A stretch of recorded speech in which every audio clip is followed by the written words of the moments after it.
Thank you, Mr. Chairman.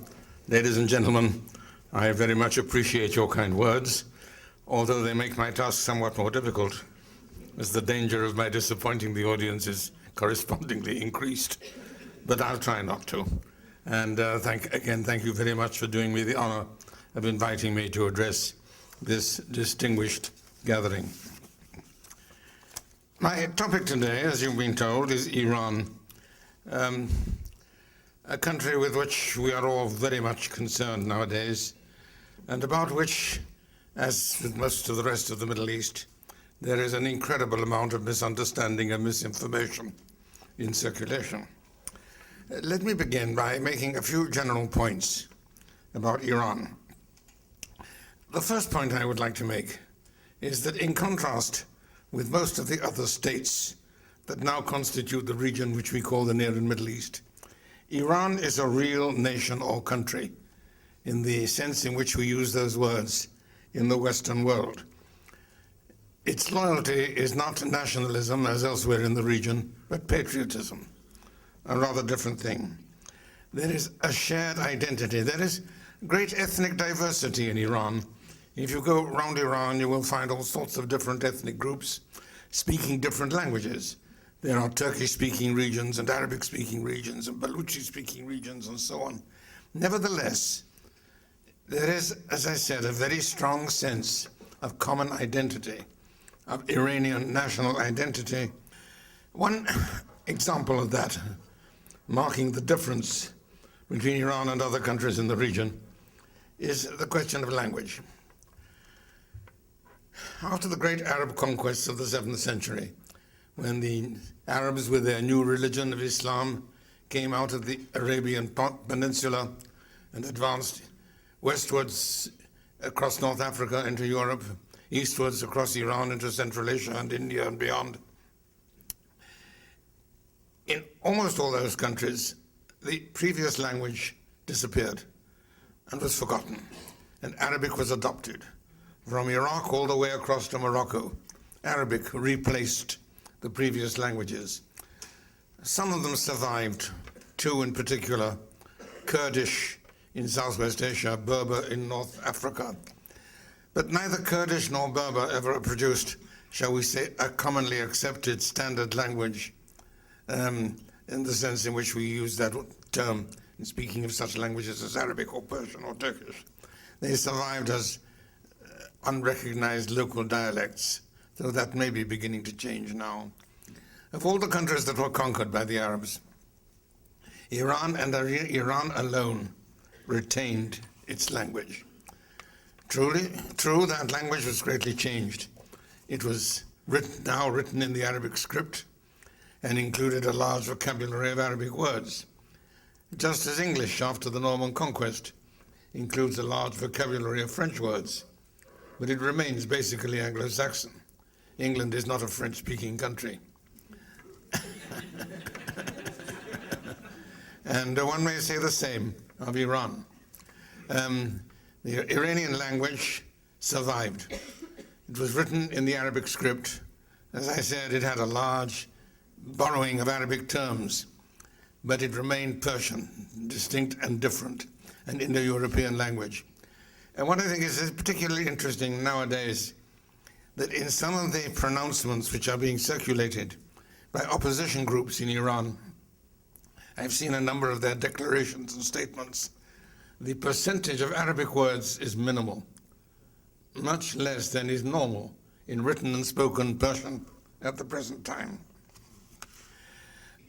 A word or two about the place of Iran in history. There are a number of quite distinctive contributions which I think are worth mentioning. For example, the Arab historians at the time of the conquest tell us that the Persians introduced a new device into warfare, the stirrup, which made cavalry possible. Evidence of stirrups being used further east, but the Persians were certainly the ones who brought them into the Middle East and from the Middle East into Europe. This had two effects: transforming warfare. It also made possible another distinctive Iranian contribution to human civilization. That is what one might call the postal system. the courier relay system. Iran was the first country anywhere to set up a system of courier relays, posts at intervals all over the imperial realm, where couriers could change horses and continue their mission. This was something new and immensely significant in the history of humanity. It is said that they also invented mills. Certainly the earliest evidence we have of both windmills and water mills are from Iran. And that is important too, as the first device for generating energy other than human and animal sweat. We can thank them, of course, for such things as carpets and for well-known games like chess and backgammon. That provides, by the way, an interesting opportunity for a medieval philosopher to explain the fatalistic aspect of Islam. The Quran says, "Nothing shall befall us save what God has written down for us." But the philosophers modify that. They say, life is not a game of chess where you are free to choose your moves all the time. It's rather a game of backgammon. Destiny determines the throw of the dice, but it still leaves you enough freedom to win or to lose the game. That is an interesting modification of the general fatalism of Islamic philosophy. There are, of course, the distinctive Persian foods like sugar and candy and such like. Sugar and candy are both Persian words. Sugar was unknown in the Greco-Roman world. The peach, of course, is from the Latin persicum, which simply means the Persian fruit. After these introductory remarks, let me turn now to our major concern at the present time. That is the revolution. The word revolution is very much used in the modern Middle East. It is indeed the only generally accepted title to legitimacy. Every regime calls itself revolutionary, though most of the processes by which these regimes came to power would be more accurately described by such terms as coup d'etat in French, or putsch in German, or pronunciamiento in Spanish. The history of the English-speaking peoples happily provides no equivalent. This one is a real revolution, make no mistake about it. It is a major event, a major transformation.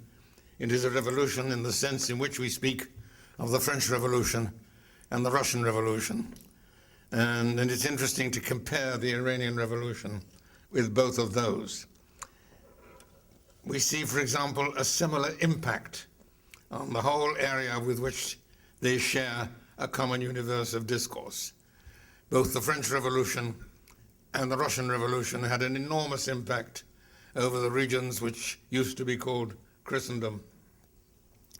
In the same way, the Iranian Revolution had an enormous impact over the whole world of Islam. I remember it so happened not long after the Persian Revolution, I was visiting in Indonesia when I was invited to do a tour of Islamic religious universities. And I found pictures of Khomeini displayed on the walls in the students' quarters. One found similar responses as far west as Morocco, as far south as Black Africa. The impact on the whole world of Islam was very significant. And it has continued, though with changes. Like the French Revolution, like the Russian Revolution, we see, first of all, divisions within the revolution. There are Jacobins and Girondins, there are Bolsheviks and Bolsheviks. We see similar internal conflicts within the Iranian Revolution, and this has been going on all the time. We can also, I think, distinguish certain phases in the history of the revolution. And again, there are certain similarities between both the French and the Russian revolutions, the phases of intervention, of terror, of repression, and so on. The Iranian Revolution, I think, has now entered into what one might call the Napoleonic or the Stalin phase. I think the Iranians would prefer to call it Napoleonic. I would prefer to call it Stalin. Now, they are determined to vanquish what they see as the enemy. Now, in any kind of conflict, it is quite useful, if not indeed necessary, to identify and define the enemy. In this country, there seems to be some difficulty in doing this, because it's impolite and politically incorrect to be too specific in identifying enemies. So I won't go into that, and just confine myself to seeing how they define the enemy. Well, there are several levels of definition.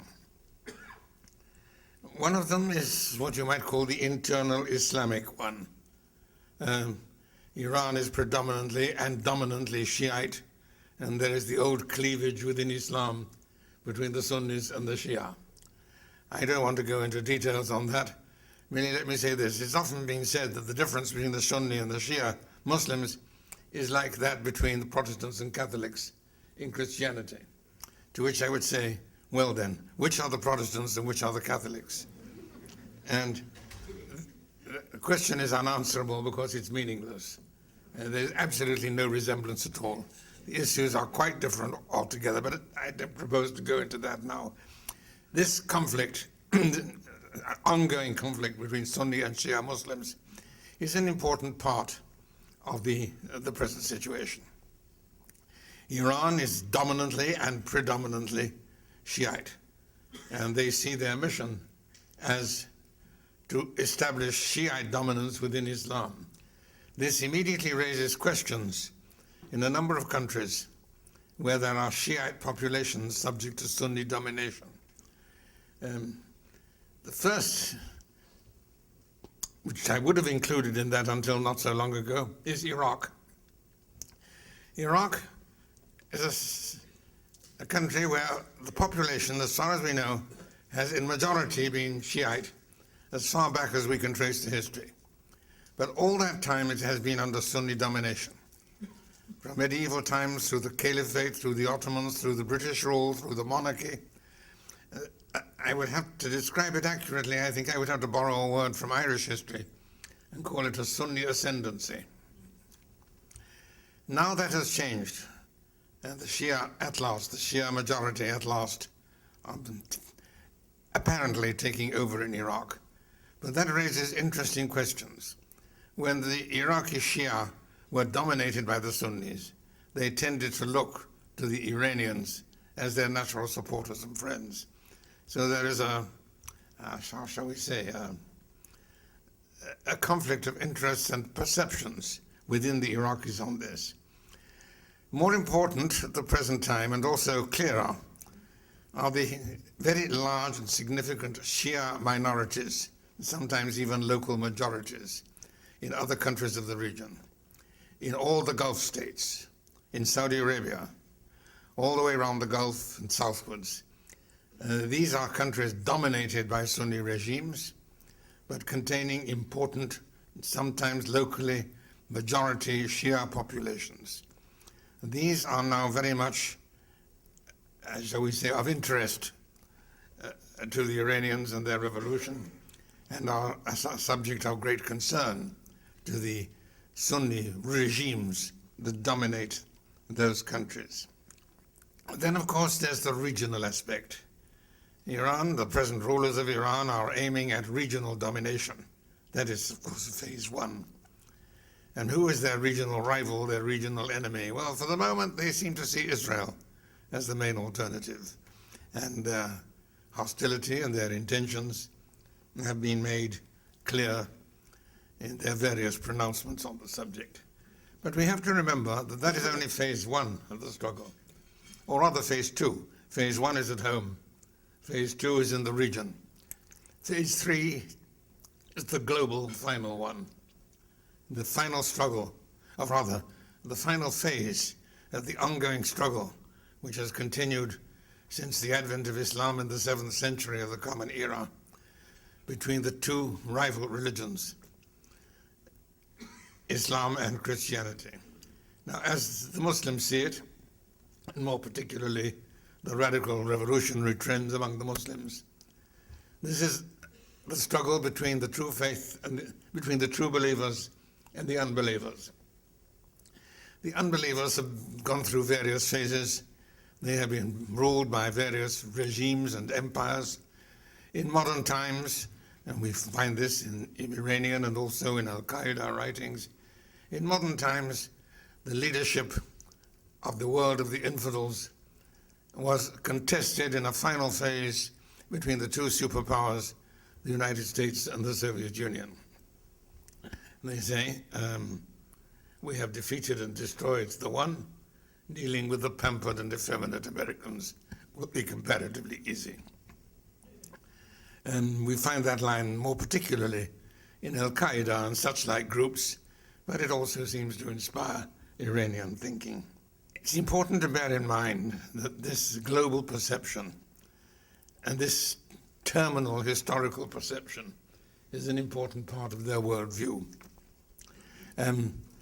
Every religion, well, I shouldn't say that, but most religions, anyway, those that I know of, have a sort of end-of-time scenario, the time when the Messiah or his equivalent comes or returns, when the final battles take place between the forces of good and the forces of evil, or if you like, between God and the devil. And then after various battles, the forces of good triumph, the evildoers are sent to eternal damnation, and the true believers go to the delights of paradise, which are set forth in specific detail. From Iranian public discourse, there is a widespread belief, shared by many of those in power, that we are now in this final apocalyptic phase of human history. And it's important to bear that in mind, because it means that certain matters which might otherwise serve as a deterrent will not serve as a deterrent. Mutual assured destruction worked as a deterrent in the rivalry between the Soviet Union and the United States, because each knew that the use of nuclear weapons would bring a response in kind and mutual assured destruction. For people with this apocalyptic mindset, mutual assured destruction is not a deterrent, it's an inducement. Something important, I think, to bear in mind. Now, how do we look at it from outside? You will no doubt remember that the initial Western reaction, and more particularly the initial American reaction to the Iranian Revolution, was a very positive one. Particularly in the United States, where the general belief is that any movement to replace a monarchy by a republic must be progressive and therefore good. When the Iranian Revolution was in its early phases, there was considerable reluctance at all levels, government, media, intelligence, and so on, to recognize realities. At the time of the Iranian Revolution, I was back in Princeton. I had been in Iran not long previously, but I was no longer in Iran when the revolution began. I was back in Princeton. And I will confess to you, reading the papers, I read about this man, Khomeini. I had never heard of Khomeini before. But I did what one normally does in my profession. I went to the university library and looked him up in the catalogue to see if there was anything either by him or about him. And there was a little book called Islamic Government by Khomeini. So I checked it out and read it. This book was later described by some observers as Khomeini's Mein Kampf. Not an inaccurate description. It's a really terrifying book in which he sets forth his idea of the Islamic Revolution and the Islamic regime which is to be established by it. Obviously, I thought this should be made known. It was extraordinarily difficult to get anyone to listen. I got a couple of Iranian friends. They didn't know the book, but I brought it to their attention, Iranian friends in this country, and they agreed to help me. So we tried the New York Times, tried an article on the Khomeini book, and they said, we don't think this would interest our readers. We tried the Washington Post, and they agreed to publish the article, and they did publish an article setting forth the description of Khomeini's book. And immediately, to people from the Washington Post being summoned to various government offices. They were attacked both by the policy people and by the intelligence people, accusing them of allowing themselves to be used by hostile, evil elements seeking to make mischief, to spread these appalling lies about this great and good man and so on. Unfortunately, the book was available only in Persian and Arabic, and there was apparently no one in the intelligence establishment who could read either of these languages. It took a long time.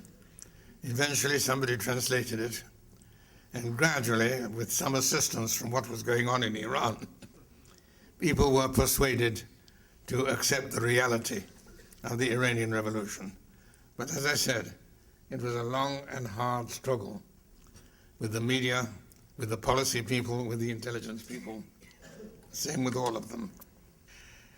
As I said, it took a long time, but eventually the word spread and it became known. I suppose one might hope that by now we have lost whatever illusions we may have had about the bright progressive future that the Iranian Revolution was bringing to Iran, though some people have substituted a different set of illusions. Let me proceed and end with some quotations which I think are relevant and helpful to understand. Here's one from Khomeini. "A billion Muslims should unite and defeat America." These are his words, translated, of course. This was basically the prime purpose of the Iranian Revolution. That, as he explained, was what it was all about for him and for his followers.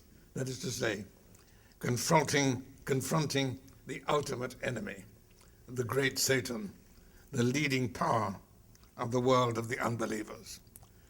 There was a great Satan and a little Satan, but compared with the great Satan, the little Satan is of relatively minor importance.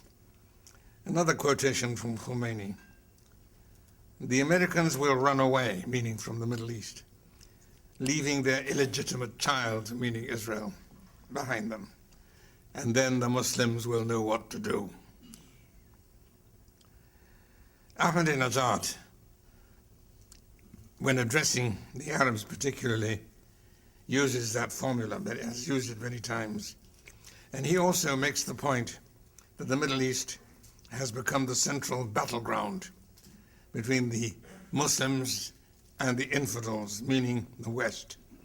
In other words, since it is now the central ground of the cosmic struggle, it is the Middle East that matters.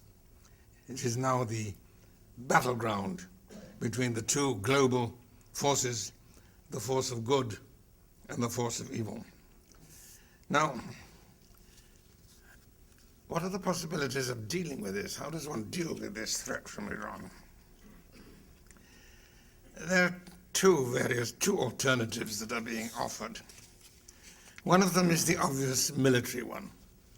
The Iranians are moving probably quite rapidly towards a nuclear weapon. The idea of a nuclear weapon in the hands of people with this apocalyptic mindset is really terrifying. And therefore, the argument is one must do what is necessary to stop it, if necessary, by military attack. It may reach a point when there is indeed no other way to stop it but by military attack. I don't think that we have reached that point yet. I don't think we're even near that point. I think we have to be very careful not to commit one major error. I spoke earlier about the difference between Iran and other countries in the region, that Iran is a real country nation, and its people are inspired by real patriotism, as we use that word in the Western world. It is very important, I think, not to give the Iranian regime the gift of something which they do not at present possess, and that is the loyalty of Iranian patriotism. They have the loyalty of their believers, of course. Now, I should say, Iran must not have nuclear weapons. Try to look at this from the point of view of an Iranian patriot. You will say, what is this? We have a nuclear-armed Russia to the north. a nuclear-armed China to the east, a nuclear-armed India and Pakistan to the south, a nuclear-armed Israel to the west. Who is to tell us that we must not have nuclear arms? One can obviously see what is wrong with the argument, but I think one has to recognize the force of this argument and the way in which many Iranians might respond to this. There are other possibilities for opposing the regime. There are the internal possibilities, the internal openings within Iran, opportunities to help dissident elements, help opposition elements in the country, of which there are many and increasing rapidly. Thanks to the wonders of modern communication, it is now possible to carry on communication with people in Iran, with opposition groups. And one has a fairly good idea of the strength and extent of these opposition groups. We were given a dramatic example of it fairly recently in the response to the rigged elections, that people were willing to risk their lives again and again and again in demonstrations against this utterly ruthless regime. I think is an indication of the strength and determination of the opposition within Iran. And here I would quote one of the slogans that was shouted during the demonstrations by groups of the demonstrators. And they said, unfortunately they said it in Persian, not in English, they said, "America, talk to us, not to them." I think that's a point which deserves, shall we say, more consideration than it has received. Obviously, one has to handle this very carefully, but their possibilities do exist, and I think that there are examples. For example, a bus strike a little while back in Iran, which caused serious disruption, since most people move around by bus. It seems to me that there is still a lot that one can do by way of helping Iranian opposition groups, aiming, shall we say, at disruption rather than military action. The possibility must be recognized that if all else fails, the military may be the only option that remains. Thank you.